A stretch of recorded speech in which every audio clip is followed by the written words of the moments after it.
time for Lefties Losing It. Let's start with a special message from Vice President and failed presidential candidate Kamala Harris. Is this message delivered to her voters or is it for herself? I just have to remind you, don't you ever let anybody take your power from you. You have the same power that you did before November 5th. And you have the same purpose that you did. And you have the same ability to engage and inspire. So don't ever let anybody or any circumstance take your power from you. Where's the joy? Yes, it does feel like she's repeating a mantra to herself in the mirror daily. Now to someone else who needs a good, hard look in the mirror, because everything Sharon Stone spews in this sad little diatribe actually applies to her and her ilk. My country is in its adolescence. Adolescence is very arrogant.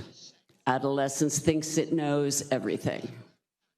Adolescence is naive and ignorant and arrogant. And we are in our ignorant, arrogant adolescence. We haven't seen this before in our country. So Americans who don't travel, who 80% don't have a passport, who are uneducated, are in their extraordinary naivete. Extraordinary, the deep delusion, the self-delighted arrogance and ignorance of a Hollywood elite who has zero understanding of her own country and countrymen, let alone the world. Even her little stat there about passports was wildly wrong, but the ill-informed, hate-filled rant did not end there. Those good men must be very aware that a lot of your friends are not good men. And you can't continue to pretend that your friends are good men when they are not good men.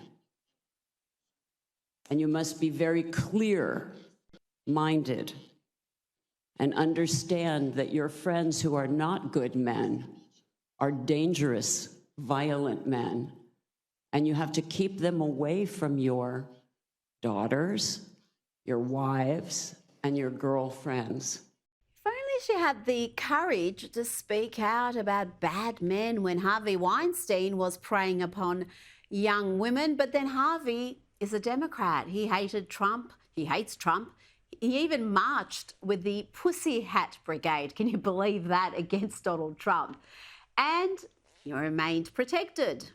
And let's end this Sharon Stone interlude with this ridiculous remark where she compares the real fascism Italy experienced in the past with Trump's election victory. You know, Italy has seen fascism. Italy has seen these things. You guys, you understand what happens. Oh dear, someone should tell Sharon who the Italian Prime Minister is right now. It's the Italian Trump, Giorgia Meloni, a centre-right woman who the media decried as a fascist, a far-right extremist and a threat to the country. Sound familiar? She's now among, if not the most popular leader in Europe. Also in Italy is another lefty losing it, and he's a regular in this segment, Alec Baldwin, fresh from an awful Saturday Night Live performance, and he too was bashing his country and his countrymen. It's a very difficult time in the United States. Americans are very uninformed about reality, what's really going on with climate change, Ukraine, Israel, you name it, all the biggest topics in the world. Now to CNN, where Scott Jennings, as the token conservative, continues to embarrass the lefty losers. I heard what you're saying about X. I saw a survey this week.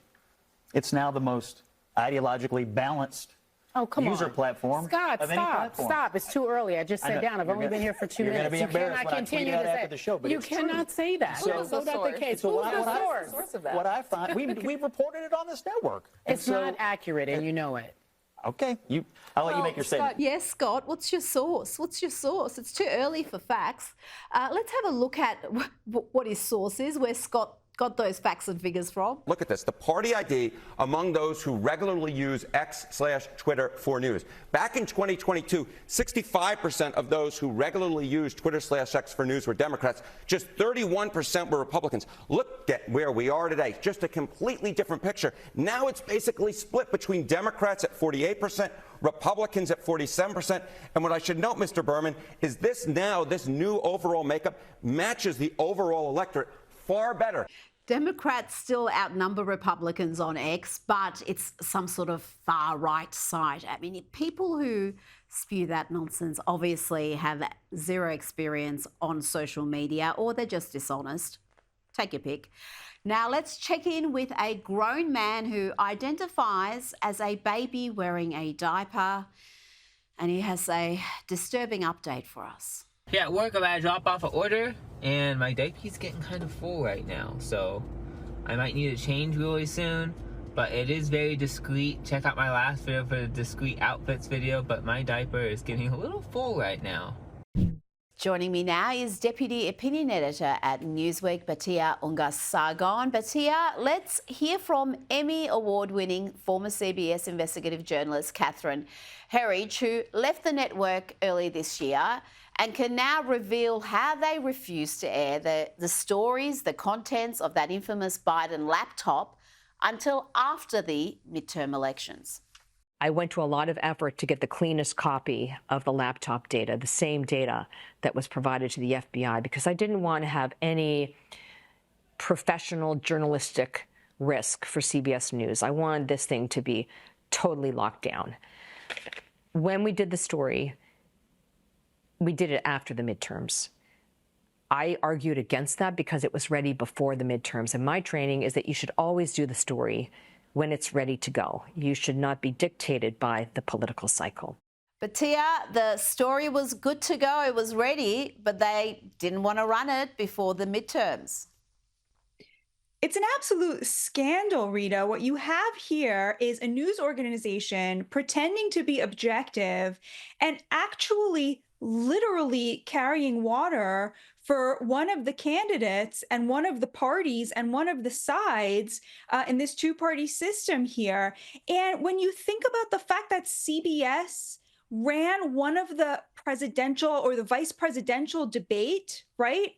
Like, how can this be? How can we allow this to stand where the media has chosen a side when it is their job to help the American people choose what is best for them? And you just see this in time and time again. You know, CBS just got caught doing it. But if you think that the journalists at the New York Times and the Atlantic and the Washington Post and CNN and MSNBC are any different, they really aren't. 96% of journalists are Democrats, and it's a huge scandal. It is, and it only gets worse. Here, Catherine explains CBS did not want to report on legitimate stories like the use of the N-word in these text messages. Once we got the laptop story on the morning news, I felt that there was so much there that we could still do. For example, in the text messages, there's unfortunately the use of the N-word, the liberal use of the N-word. And I thought this was worthy of a story, but I was told that it was not something that interested CBS News. Then I asked for a forensic review of the laptop, and we found that there were more than half a dozen emails that were likely used by Joe Biden. I thought that was a story. But the answer that came back was, well, we need to know what the content is of the emails. But that was going to be a years-long process. Extraordinary. Not just the president's involvement in these emails, but the fact that these text messages had the liberal use of the N-word, she said there. That they would ignore that when they've been so obsessed with race and any sort of racial slur or any suggestion of racism, and you've got the use of the N-word and you think, oh, no one's going to be interested in that. I mean, Rita, can you even imagine if they found text messages from Eric Trump or Don Jr. that had the N-word in them. I mean, they would talk about nothing else for a month. I mean, you just know that this is true. And meanwhile, they smear Donald Trump and they smear the MAGA movement as racist when actually covering up actual racism on their own side. And it's so amazing because you know that they are out there scouring tapes for some indication that Donald Trump is racist, a man who obviously does not have a racist bone in his body because they found nothing, Rita, in all of this time, while actively suppressing evidence that Joe Biden's own son uses the N-word. I mean, it's really so revealing, and I'm so glad that this reporting is out there, and I'm so glad that you are calling attention to it. Well, is it any wonder that trust in the media is at historic lows in the US? And you can see why people are increasingly turning to the likes of Joe Rogan. The Democrats are very eager to create their own Joe Rogan, but as he explains here, they had him. He was a Democrat. Listen to this discussion between Joe Rogan and Mark Andreessen. You pay people, it's not going to have the same impact. Yeah. You know, I think these Call Her Daddy shows and all these different shows that she went on, I mean, I'm sure they had an impact. Yeah. But I think that in the future, I'm sure they're scrambling to try to create their own version of this show. Right. This is one thing that keeps coming up, like we need our own Joe Rogan. Right. But they had me. Well, number one, they had you. Number one, they had you. They had you and they drove you away. Is that number one? But they also have, ABC, NBC, CBS, CNN. Right, but that doesn't work anymore. They had him. He was a Democrat, like so many others now who are standing with Donald Trump, including Elon Musk and RFK Jr., Tulsi Gabbard. Joe Rogan donated to Bernie Sanders. It was a Bernie bro, wasn't he? And to see him be red-pilled, to see him be personally attacked by the leftist media, and it's opened his eyes to how the system works. What will the Democrats have to do to counter this? Because they can go and pay podcasters, they can pay Oprah, but it just doesn't have the same impact. The reason that you can't imagine a Joe Rogan on the left is because the thing that they want is not the thing that he is actually doing. They believe that they are smarter than everybody else and that therefore they should be able to tell the American people what to think. And then they project their fantasy onto Joe Rogan that he's literally telling people what to think, and they're following him like zombies as he tells them to vote for Donald Trump, when of course the opposite is the case. The reason Joe Rogan is so popular is because he never tells anybody what to think. He listens to this one, he listens to that one, he asks questions, and then he's like, who knows? Make up your own mind, right? That's why he's so popular, because he is a truly independent thinker. And that's why you will never have a Joe Rogan on the left, because, Rita, they are incapable of independent thought, which is why the American people have totally turned on them. Well, it's becoming like Islamism. As someone who escaped an Islamist country, it's total submission. You either submit to what we think on every issue, or you're on the outer. You start getting attacked, and that's what happened with Rogan. I want to ask you about Special Counsel Jack Smith. He's dropped the January 6th and classified document cases against Donald Trump. We spoke about that yesterday. But we cannot get past the manner in which he weaponized the Department of Justice. He wasn't alone, but let's not forget he tried to bypass lower court rulings. He tried desperately to manipulate the process so the trial could be before the election. Is there going to be any accountability for Jack Smith and others like him? You know, there are competing impulses here, Rita. On the one hand, Donald Trump has been very clear that he does not intend to persecute his political opposition or to wreak revenge. He's not interested in that. On the other hand, he has said repeatedly they're not coming after me because of me. They're coming after me because they're coming after you, the American people. I'm just standing in the way. And I think it's very important to him to make sure that this can't happen to any other Americans who don't have his resources. And so I think that's the fine line that you're going to see Pam Bondi and others trying to walk here, which is to somehow bring justice back to justice, to somehow de-weaponize the justice system, but not to then re-weaponize it as a revenge tactic. So there were real abuses of the law, which deserve to be, we need accountability there, but I think it's going to be done in a very delicate, balanced way, or I hope so.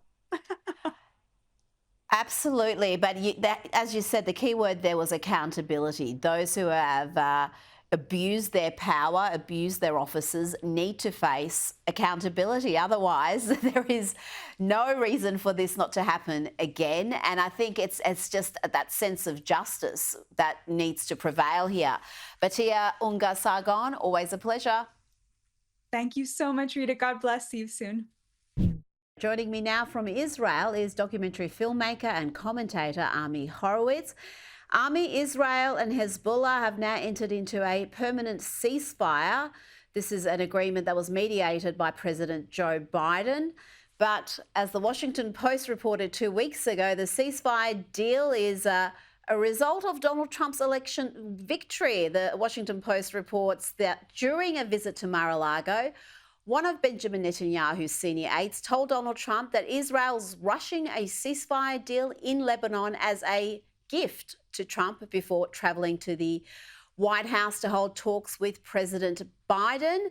What else can you tell me about this ceasefire deal? Is there confidence in Israel that it will hold? Yeah, there are a lot of people in Israel who are happy this is going to happen. Look, it's always unknown whether or not ceasefires hold or whether they don't. Only time will tell. We're talking about Israel dealing with an implacable enemy who has made it their life's work to destroy the state of Israel. So you're always dealing with a group of people who you can deal with in the short term, but I think solves nothing in the long term when it comes to a ceasefire like this. But for the most part, look, I'm in Israel. This is a new event that happened just toward the end of the night, but people are skeptical, but I think overall are happy about it. Look, this is so interesting. Let's go back to January 1981. And a few hours, actually a few minutes after Ronald Reagan was inaugurated as president, the Iranians let go of all the American hostages because they were frightened about what he would do to them, right? Coming off a Democratic president who they didn't fear at all, right? Does this make sense at all? Does this remind you of anything today?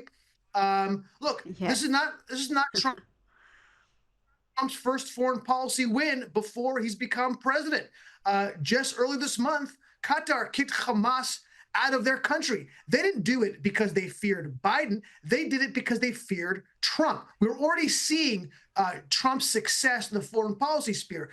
Look, I'm actually now becoming more optimistic about what he can do, let's say, with Ukraine and Russia. I think both sides fear Trump. Both sides realize that they need to make a deal because they're not sure what Trump is going to do. And I think that's a good thing. This lack of clarity on how Trump is going to react has actually served him really well.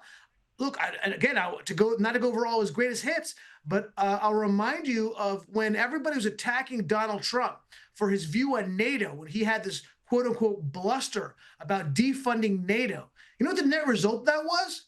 The net result of that was that 6 out of the 31 NATO countries who before Donald Trump did not hit their 2% threshold target on spending, now 23 out of 31 are in fact hitting that number because they were scared about how Trump might react. All of these things are interconnected, Rita. All of these things are an outgrowth of a Trump presidency that's on the horizon. Absolutely. It's peace through strength. That's been the philosophy. That is, it might seem erratic and unconventional, but it works. It's worked in the past, and let's hope it works again. And it seems to be working already. Now, talking about Donald Trump's transition team, he's picked Dr. Jay Bhattacharya to lead the NIH. He is the nomination now for Director of the National Institute of Health. This is, Army, I've got to say, a brilliant pick. He is professor at Stanford School of Medicine, and throughout the COVID era, he showed enormous good judgment. He showed enormous courage to challenge some of the boneheaded, anti-scientific and harmful COVID measures we saw, from school closures to mass lockdowns. He was attacked for it, he was defamed for it, but he stood up to that bullying to speak truth to power, and to see him elevated and recognised like this, I think is enormously important. And he will do a great job in the role. I mean, Rita, you took the words right out of my mouth. There's nothing I really need to add to that. It was a great pick. It was another winning pick for Donald Trump.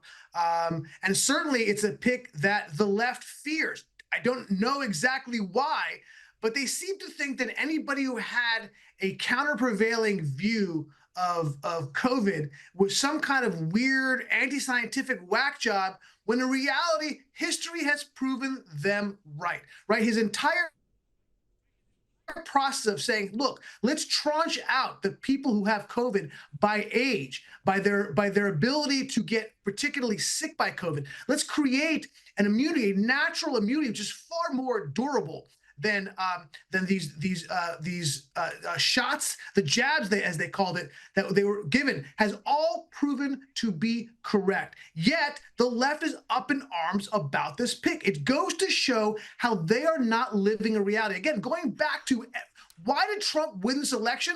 For these kind of reasons, because the left is so out of touch with mainstream America, how they view the world, and by the way, how they viewed COVID, looking now back in the past. And by the way, he's also spoken very publicly about the NIH prior to this pick, talking about the need for efficiency in this organization. And by the way, this is a hallmark of all of Trump's picks, the idea that there needs to be government efficiency, government accountability. This is another pick that will do exactly that. I'm thrilled. Government efficiency, and also doing something about that overreach, because we've seen institutions be guilty of that in recent years. You've been out and about talking to lefties. You love doing that. And I've got to say, they've got some strange ideas about borders. They seem to think borders are racist. Borders are racist. Yes. Why do you think that is? I don't really. There's no need to really expand on that. Just kind of. It's self-explanatory. Yeah. Do you think that having a border is an expression of racism? It's a tool of racism. Yeah, it's control. So they automatically racist. They think that we're better than them because why? Because we're on this side and they're on that side? Well, those folk are going to be very triggered when they hear from this next grab. This is Trump's border czar pick, Tom Homan, who's warned sanctuary cities against blocking immigration authorities from carrying out these mass deportations that Trump has promised. He's said there will be harsh consequences if they obstruct these plans. And his simple message is, don't test us. Here he is alongside Texas Governor Greg Abbott. So if we don't want to help, that's fine. He can get the hell out of the way. But we're going to go do the job. President Trump has a mandate for American people. We got to secure this country. We got to save American lives. Oh dear. Army, do you think these sanctuary cities will follow through on their vow to stop the deportations and to go to any measure necessary to stop these deportations? By the way, again, another great pick by Donald Trump, President-elect Donald Trump. Absolutely love that guy. He is going to get the job done. This is so incredible to me, Rita, right? We literally just had an election primarily on this issue itself, right? It was the economy, number one, and immigration, a close second. It is unbelievable to me that these blue cities and blue states have not learned the lesson on this issue. They are doubling down when they literally just lost an election because of it. This bodes very poorly for the Democratic Party. Again, the crazy people you saw just earlier when I interviewed them about racism, yes, they're the hard left, But let me tell you something. It is their views that have been driving the views of the general Democratic Party on immigration. And this is why we have the situation we find ourselves in today. Look, not only they lose the election in the general public, let's not forget that in the blue cities and the blue states, these elected officials are going against what their own people want. All of these cities, yes, they ultimately voted for Joe Biden, obviously California, Illinois, Massachusetts, but they all trended toward Trump. Trump got a larger percentage of their share than he did in the last election. Why? Primarily in those cities because of immigration. They saw what is happening to their cities and their states. Yeah, 100% right. Huge shifts in those blue states. Army Horowitz, thanks for your time.